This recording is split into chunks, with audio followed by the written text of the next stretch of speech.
Hello, beautiful souls. Welcome to the channel.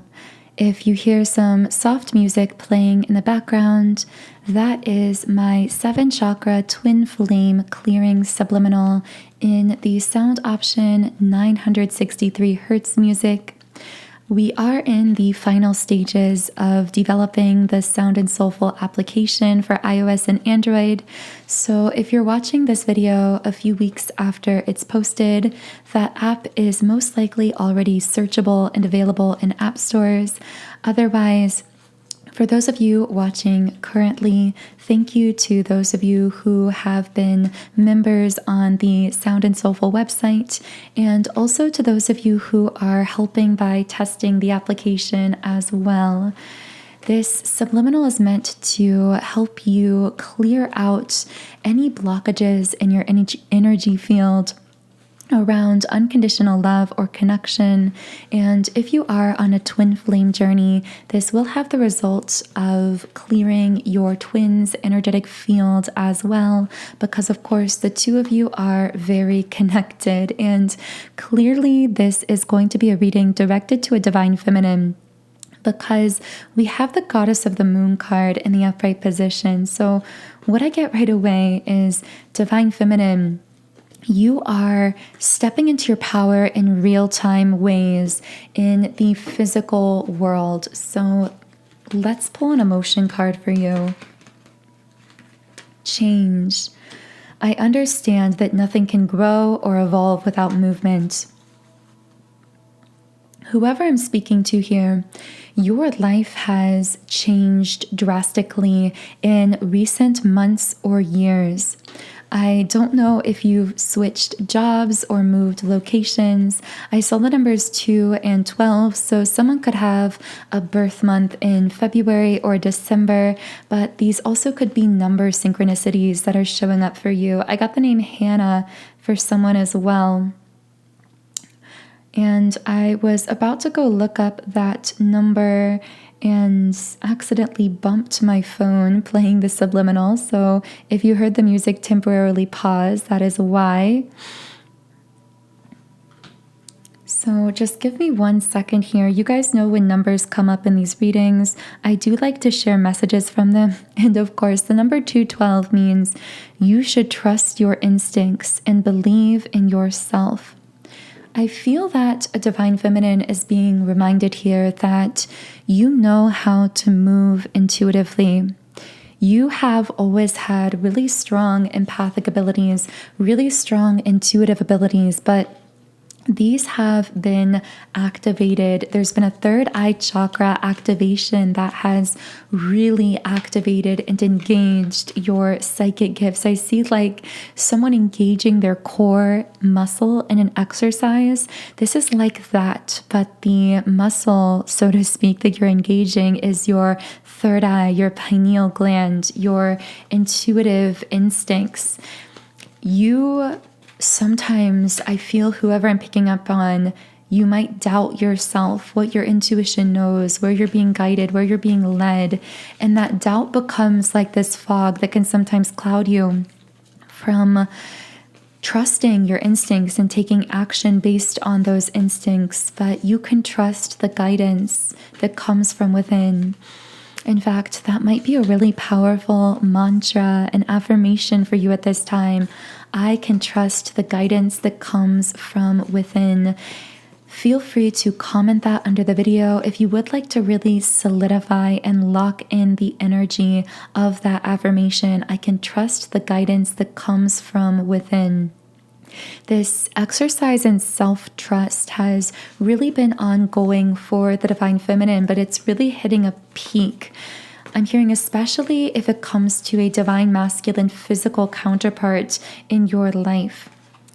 You may find that you have distanced yourself from this person or situation intuitively, or taken some intuitive steps towards your own goals or dreams in life, changed your life in certain ways that were guided by your intuition. Trust those intuitive choices you've already made, and also the choices that are coming up for you. With the card, all paths lead home, of course, just as a sign of confirmation, The message on this card says inner authority, intuition, trust your gaze within. And I feel that your self-confidence has radically increased in recent months and years. Your guides are asking you to look back on the version of yourself you were a year ago, even for some of you a few months ago, and see how much you've grown in inner strength and confidence. And this has taken a lot, because in growing in your confidence, you've not only been clearing limiting beliefs and restrictive subconscious patterns for yourself, but also for your family's line as well.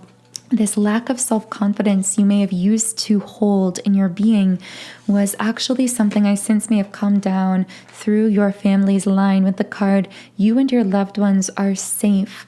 I also feel that someone I'm speaking to here may have younger siblings, younger sisters, or there may be younger feminine energies that look up to you, either as a public figure or in your immediate life.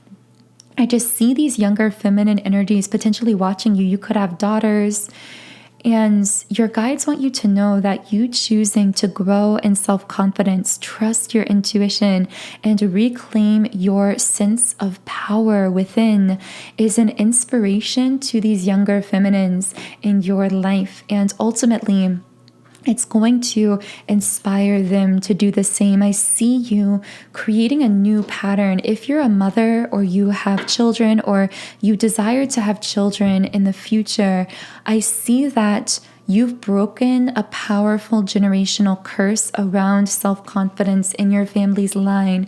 And the new healed pattern you are going to pass down or are passing down to your children is going to powerfully and positively impact their lives as well. This has the energy of what you're doing now, the inner work you're doing now, impacting a lot of future generations.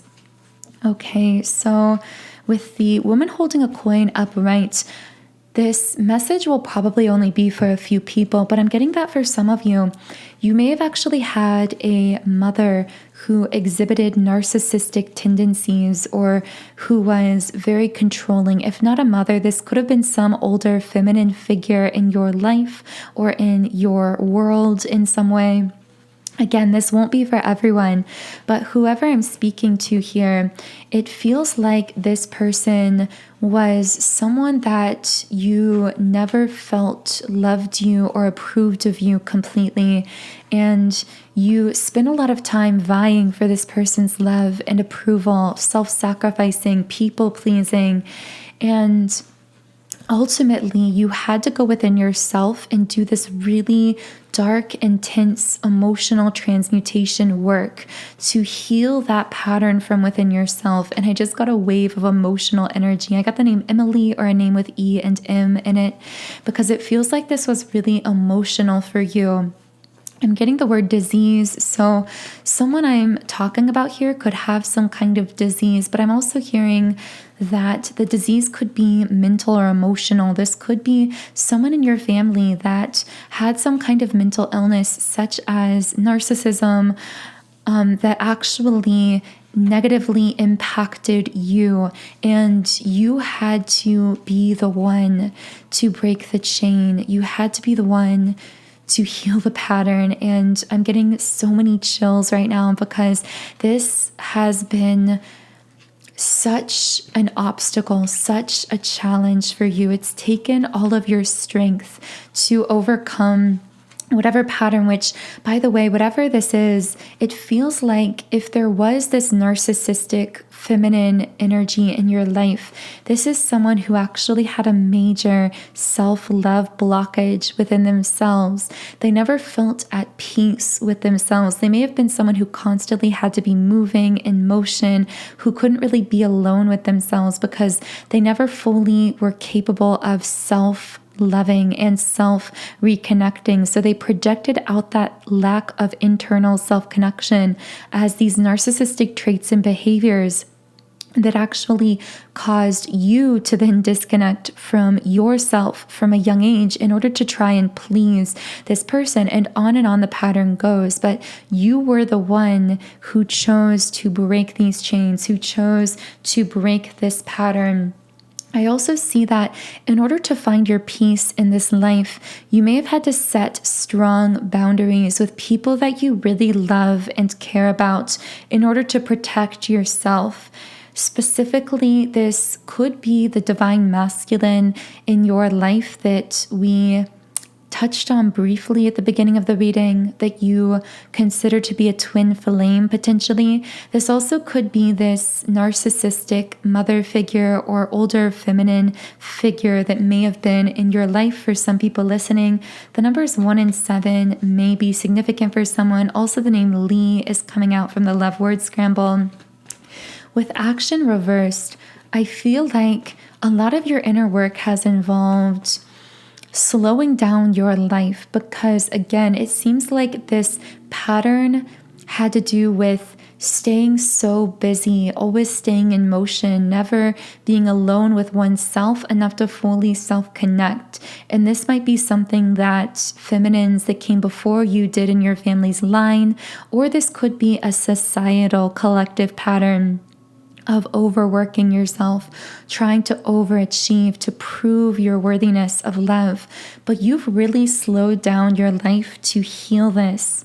And you are really learning this flow state manifestation that we practice in 5D. You are learning how to step into your true magnetism as the fully activated, fully awakened, divine feminine goddess that you are, by learning that your manifestation doesn't come through pure action. It comes through aligning the energy that creates worlds within yourself and allowing the action to flow naturally, that flow state establishment that we talk about that's happening within you, that's being established within you.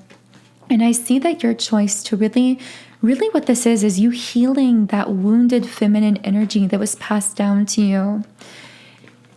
And again, I feel this really required you to slow down your life, to slow down yourself in some way. With man holding a coin upright, these choices to heal your wounded feminine energy have actually profoundly activated the divine masculine that you are connected to. It's caused him to really see your value and worth in a more conscious way because you've released that blockage to self-love from within yourself. This is really waking him up to your value and the value of his connection to you. This is also activating him into positive power, positive forward motion, forward movement. Whereas in the past, this masculine may have mirrored your wounded feminine energy by not stepping forward into action, by continuously putting you in situations where you reenacted that feminine wounding of needing to chase or push or vie for someone's love in the way that you may have vied for the love from potentially a parent growing up. And in the past, this lack of appreciation with appreciation reversed may have caused this masculine to delay some kind of reunion. I'm seeing the years 2016, 2017, also 2013, 2014. So for someone listening, some of those years may have been significant life milestones or potentially even moments within this connection. I am seeing that this masculine engaging your feminine wounding in the past, and in doing so, undervaluing you, underappreciating you, causing you to feel like you needed to push or chase for love, delayed some kind of reunion physically between the two of you. However, at the same time, it aligned you with your truly highest pathway in this lifetime. I'm hearing it was both the greatest blessing and the greatest curse. Because although I feel in your heart you really desired this immediate physical union with the divine masculine in the past, what actually ended up happening seems in this case to be some kind of a separation through which, again, you were able to deeply heal that wounded feminine self-love blockage, to go within yourself, to really stabilize yourself into power in the physical world and align yourself with your highest vibrational timeline. And through the pain, you've created so much beauty. You've become this highest version of yourself, or you're beginning to merge with that. The name Dawn came out for someone. Also the word scale. So someone may have really overcome issues related to self-love in regards to their physical body as well. And this could have been part of that feminine wounding that you picked up through your family's line also. With cornucopia reversed, I'm also hearing your guides say that just as a woman will birth a child through her womb space, energetically speaking, your body is a portal for all manifestations that come into physical form. So I feel your guides reminding you to care for your physical body, to nourish your body, give yourself the sleep, the rest, the nourishment that you need. And you will find that it has a direct impact on the manifestations that you magnetize into your life, because again, you are like this energetic portal through which the manifestations are being delivered, being born into physical reality. Continue to allow yourself to slow down as need be, as you feel guided, especially when your physical body calls for you to address it, to tend to it in some way, or to slow down. Because I'm actually seeing that someone who may have been overworking or over pushing themselves may have actually caused a little bit of disalignment in their energy field, which may be blocking some of the grandest manifestations that want to make their way into your life. For someone, I'm hearing a book will be written through you. So this could be someone who desires to write some kind of book in the future. This also could be very symbolic. It could mean that your life is like a book that's being written, that you're going to live a life of great significance from a spiritual perspective, a life that truly leaves an energetic footprint, an imprint of your soul's signature on this planet. And it all begins with you making the courageous choice to continue going within yourself and healing, shifting your energy from the inside out rather than attempting to manifest from the outside in. With Journey in the reverse position, whenever you feel chaotic, disjointed, uncertain, in pain, allow yourself to come back to your heart, whatever that means for you, whether it's through singing, dancing, painting, eating, moving, walking. Allow yourself to come back to your heart. And there your value lies, with door to value upright. That is what will open doors of abundance to you, of the manifestation of things that you've been desiring to create or attract into your life. I'm seeing the number 10, so that could be symbolic for someone, but also representing the 10 of Cups energy, all of your wishes being fulfilled, especially some kind of creative project or endeavor. The number 36 may connect with someone, and we have the sacral chakra card. I feel like your sacral chakra energy is also really being activated, so you might be feeling more sensual, more physically attracted recently to a divine lover in your life, or alternatively, this sacral chakra initiation could show up as creative energy as well. So you might be feeling highly creative or inspired towards something to do with your soul's purpose here on earth, your soul's path here on earth. So I'm going to go ahead and close the reading here. I am so grateful to all of you who co-created the reading today. If you were the one that manifested this reading, let me know in the comments under the video. If you would like me to channel more specifically for you in future situations, be sure to subscribe and like the video. because this does allow me to pick up more strongly on your energy and channel more specifically for you and your situation. I am sending you all so much love, wishing you a beautiful day, and I will talk to you again in the next